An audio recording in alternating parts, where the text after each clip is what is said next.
vacilo. Caros irmãos e irmãs, eu os saúdo. Meu papel principal é extrair a luz da sombra, fazer crescer a luz. Através disso, o eixo de cura, que representa o combate entre a sombra e a luz, fornece-me o terreno para a elevação da alma. A sombra é, certamente, a coisa a mais necessária no mundo em que vocês vivem hoje, porque o plano no qual vocês vivem é o plano de extremos, o plano no qual a atração da sombra é a mais forte e no qual o plano da atração da luz começa a surgir.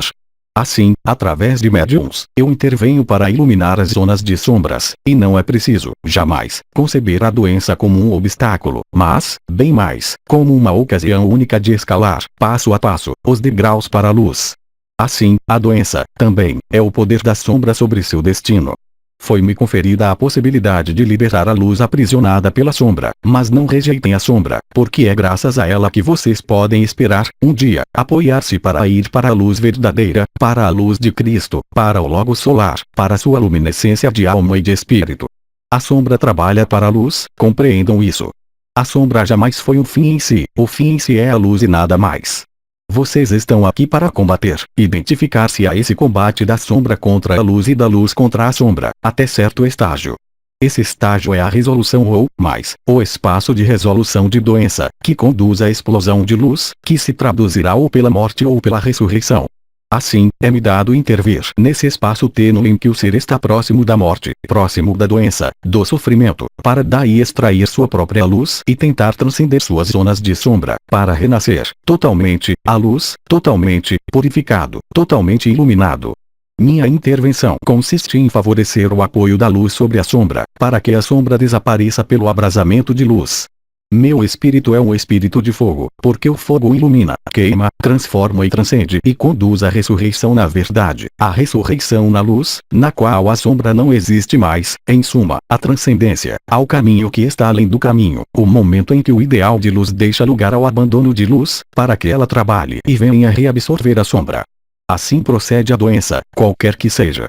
A doença que seu templo físico traduz é apenas a concreção e a expulsão do combate da sombra e da luz. Não nutram a sombra com seus pensamentos, mas nutram a sombra com seu coração e com a luz, para que ela se dissolva, para que ela não possa conduzi-los à morte, mas, efetivamente, à ressurreição, à luz que vocês são, de toda a eternidade. Retenham a necessidade de identificação como ser humano. Nós temos necessidade, em um primeiro tempo, de identificar-nos, para fazer nosso o que procuramos. Vocês preferem a identificação à sombra? Ou preferem a identificação à luz? Um e outro, de qualquer modo, conduzi-los-ão, um dia, a abandonar, a matar esse ideal de entrar na eternidade que está além do combate da sombra e da luz. A luz é um fim em si, para descobrir que, além de luz, há o pensamento não dual. Há a eternidade além da luz, há a imensidade, a infinidade do que vocês são. Mas, nessa dimensão, nessa encarnação, vocês devem, permanentemente, é um combate de cada respiração, separar o bom grão da palha, triar a sombra da luz. Nesse sentido, a um dado momento de seu caminho, você é um guerreiro da luz, após ter sido um guerreiro da sombra, da divisão, da separação. Mas vem um dia em que o guerreiro torna-se pacífico. Naquele momento, vocês abandonam sua alma e seu espírito e seu corpo ao pensamento da luz que está além da luz. Assim vai a vida humana. Identificar-se, comer, absorver seu ideal. E depois vem um dia no qual você compreende que seu ideal, primeiro o exterior, depois, em seguida, todo o interior, não é o fim do caminho, mas o início do caminho. O fim do caminho sobrevirá apenas quando vocês foram capazes de controlar todos os elementos de sua natureza inferior e, tendo controlado isso, confiá-lo na luz, para que ela venha liberar, totalmente, as correntes da encarnação. Eu emprego a palavra correntes para significar, com isso, que há apenas um peso a aliviar, apenas um peso a transcender. Vocês são, efetivamente, todos, sem exceção, por sua própria criação, Cristos em evolução. Vocês são Cristo, vocês não sabem disso. Vocês são Cristo, mas não vivem isso. Vocês são luz, mas não o sabem. Vocês são pensamento de luz, mas não o vivem, ainda. O que um chama a morte, o outro chama um nascimento. Assim vão os ciclos da vida, passagem de um estado a outro estado. A doença é o meio de deixar nascer outra coisa, e eu venho para favorecer, para permitir a essa luz dessa doença atingir outro limiar, no qual vocês se aproximarão da luz e do pensamento da luz. Seu destino é luz. Não atribuam importância ao alarido desse mundo. Vocês já têm suficientemente a fazer com seu alarido. Alguns de vocês efetuam um combate. Outros entre vocês estão no ponto de concluir o combate. Para combater é preciso haver dois. Concluir o combate é terminar a dualidade. Concluir o combate é entrar na unidade.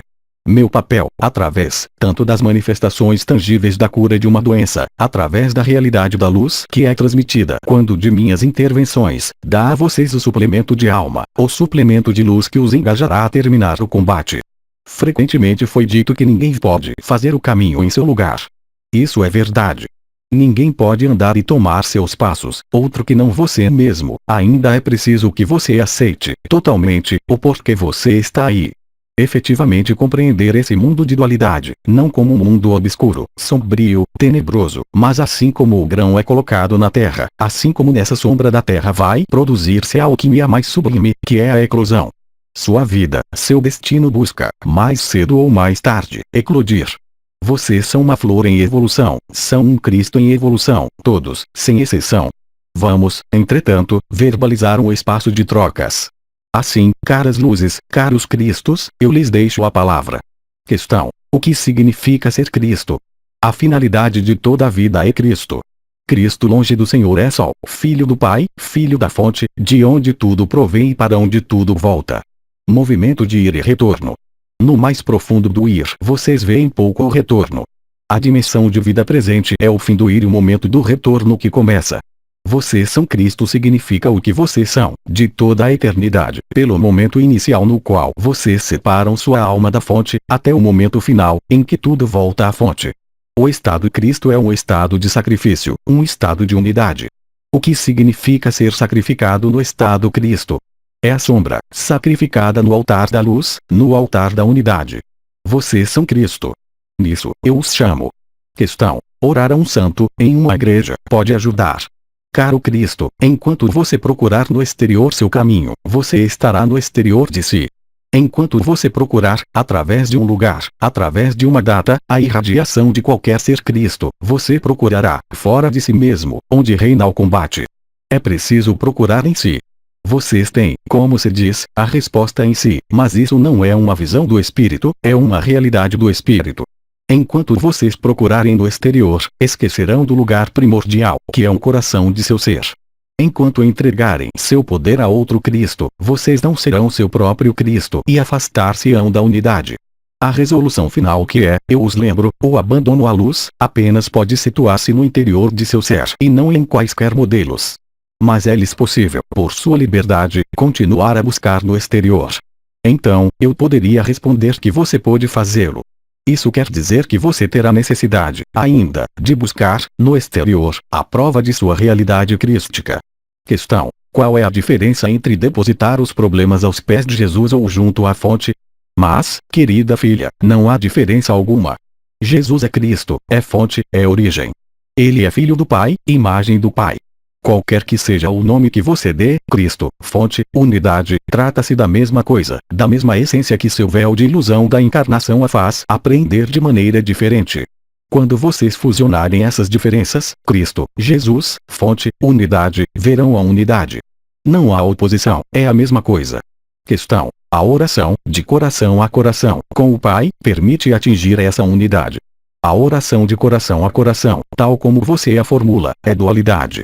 Isso significa, caro Cristo, que você considera que o coração do Pai está fora de seu coração, e que você põe, aí, uma distância entre seu coração e o Pai.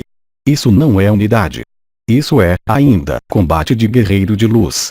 Não há diferença entre seu coração e o coração do Pai. Não pode, portanto, haver oração de coração a coração, mas oração no coração. Enquanto você colocar uma distância entre o objeto de sua oração e você mesmo, haverá dualidade. Questão: portanto, dirigir-se ao Pai é dirigir-se a uma parte de nós mesmos. Não uma parte, mas a totalidade. Isso seria limitante. Questão: é necessário utilizar palavras para ancorar isso?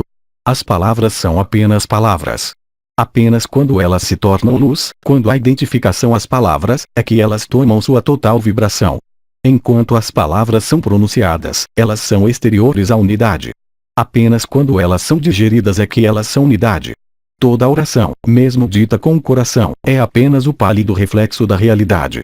Apenas quando vocês vivem as palavras ao nível do coração é que se encontra um espaço de resolução, que a unidade manifesta-se. Agora, queridos cristos, centrem-se em sua essência, centrem-se em seu ser, esqueçam-se das palavras, voltem ao coração do centro. Nada mais existe que no centro imutável em vocês, espaço de resolução de opostos, aí onde, agora, pela graça do Pai, eu venho selar a promessa. Recebam a luz e a unidade.